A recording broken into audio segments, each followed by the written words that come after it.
At this point in the season, you might have a pretty good idea of whether you're a contender or set to be a rebuilding team this year. And if you're on the contending side of things, you might be looking for some win now trades to make, but be wary of who you choose to trade for. Today, Zach and I are going to be highlighting one of the biggest mistakes when you're going to make those win now trades. As always, I do hope y'all enjoy the video. Please leave a like if you do. Comment down below your thoughts on it. Is this a mistake you commonly make when looking for win now players? But hey, with all that said, let's get right to it. The next bit I got, another mistake I think you can make as a win now or a competitive team, is overpaying too much to win now, focusing too much on the right now and not focusing on the big picture. Because I think what this can do is, if you win your league, awesome, great.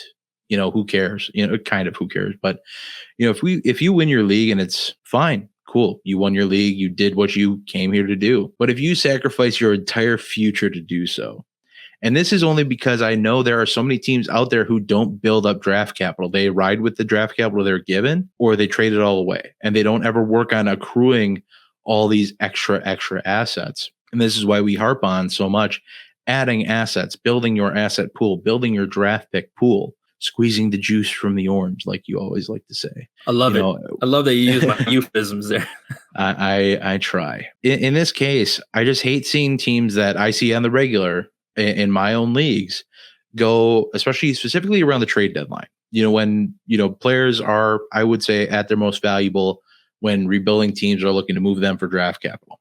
Okay, I get it. But I see so many times every year where there's multiple firsts being thrown around by the same team in the same trade, getting one or two pieces back that are short-term assets. And my issue with this is what it does to that team long-term is while you are possibly setting yourself up to win now, you're kind of selling your soul for the future if you don't win that championship. Because if you don't win, who cares? Like in all honesty, like in essence, if you don't win, but you sold your soul to try to win, what is your team doing? So when I'm looking to win now, the fix for me on this one, I want to win now the right way. I want to pay up for players that are still somewhat young, especially if I'm moving a first round rookie pick in any of the upcoming drafts. See what younger players you can target using the same draft picks or capital that you were looking to pay to get some of these aging veterans like a Leonard Fournette, Michael Thomas, all these guys that are, on their way kind of out of supreme relevancy and high-end talent, and see if you can move those pieces for younger assets that are going to help you for a few years still.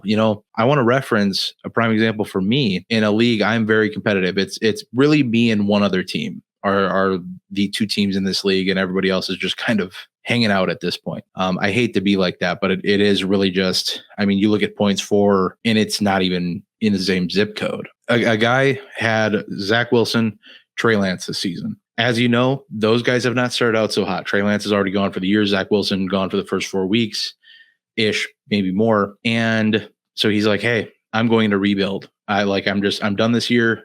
I have Nick Chubb up on my block. There's a few other players I'm willing to move to that are older. And I'm like, I could use a Nick Chubb on my roster. So I go hit up this guy. I ended up sending Sky Moore a first in 2 seconds for Nick Chubb, which I thought was pretty fair value. I don't think that's terrible value at all. And he also had DeAndre Swift on his roster. Now, I made the mistake of assuming that I would not be able to get DeAndre Swift on that deal. And not even a day later, I think it might have been the same day, that other competitive team, that uber competitive team that I thought I just got a running back up on, traded a first round pick, Dameon Pierce, and a second for DeAndre Swift. And I'm like, if I would have just sent that offer, I don't know if I would have gotten it done with Sky Moore first in 2 seconds, but man, it's just that what if I would have tried shooting for DeAndre Swift and maybe settling for Nick Chubb, if I could have sent that same exact package for DeAndre Swift, now that, banged up now at the moment, but still for the future, a much younger running back should have more tread on the tires long-term than Nick Chubb. Granted, Nick Chubb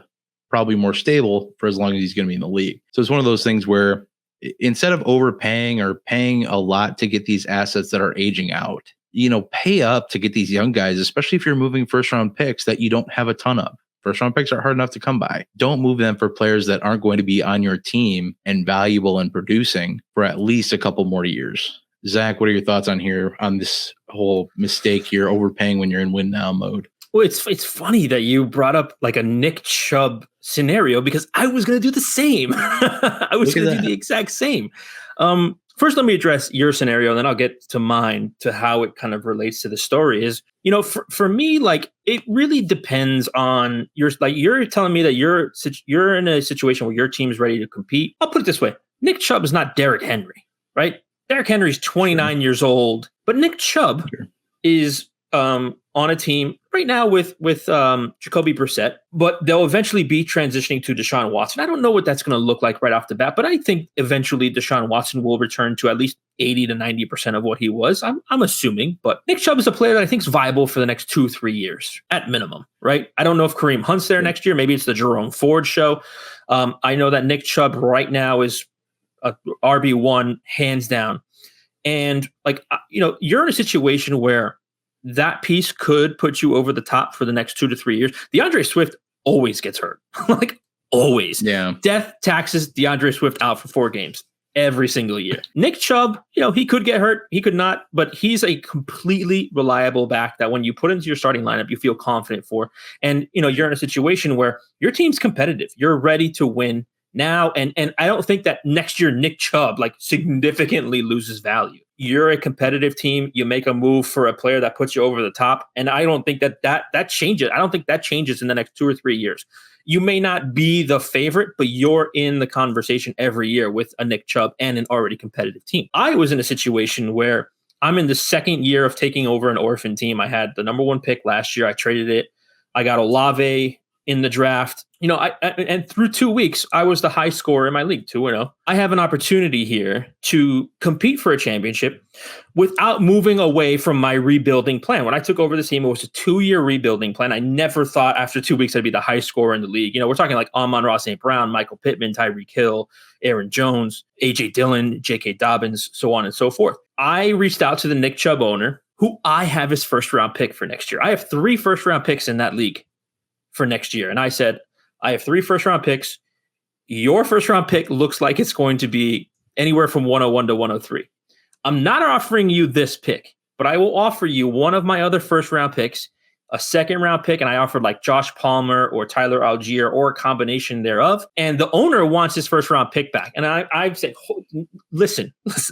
Nick Chubb is not worth a top 4 pick in any rookie draft. I don't care. If I was a team competing for it, that's just not proper value, in my opinion. Yeah, he's a top 5 running back right now, but he can get written out of any kind of game script. If it's a 30-10 game in the second half, that's a Kareem Hunt game. That's a game where Kareem Hunt's going to be involved in the passing game. Nick Chubb's going to be in there, maybe a goal line situation. I'm not trading a top 3 potential pick in a rookie draft for Nick Chubb. So you have to be aware of that scenario where you, Bob, you're a competitive team and you're trying to acquire a piece to put you over the top. I'm ahead on my rebuild and I'm trying to acquire Nick Chubb, but I'm not going to do it at the sake of my 2-year, 3-year long-term rebuild. And the exact phrase that I said to this owner is, listen, because owners are going to try to peer pressure you. Oh, you're half in, you're half out, you're not committed, this and that. It's like, listen, I'm committed. I'm doing a great job on my rebuild. Your team's 0-2. All right. So first of all, don't tell me how to do this rebuild. Second of all, I'm trying to rebuild for the next 5 to 7 years, not the next 2 to 3. That's been my plan the entire time. Every single move I've made in this league has been to compete for the long-term picture. So it's like you said, every situation depends on the circumstances and the details, but I could be in a win now situation while still trying to maintain a long-term rebuild, but I'm not going to sacrifice the long-term viability of a young, clearly good team for the sake of winning. I don't even think that move would put me over the top. There are some very good teams in that league. So I'm not going to put my long-term rebuild and overspend on a piece that can make me competitive in the championship picture in the next 2 to 3 years. So it's really situation dependent. I love that we both use Nick Chubb.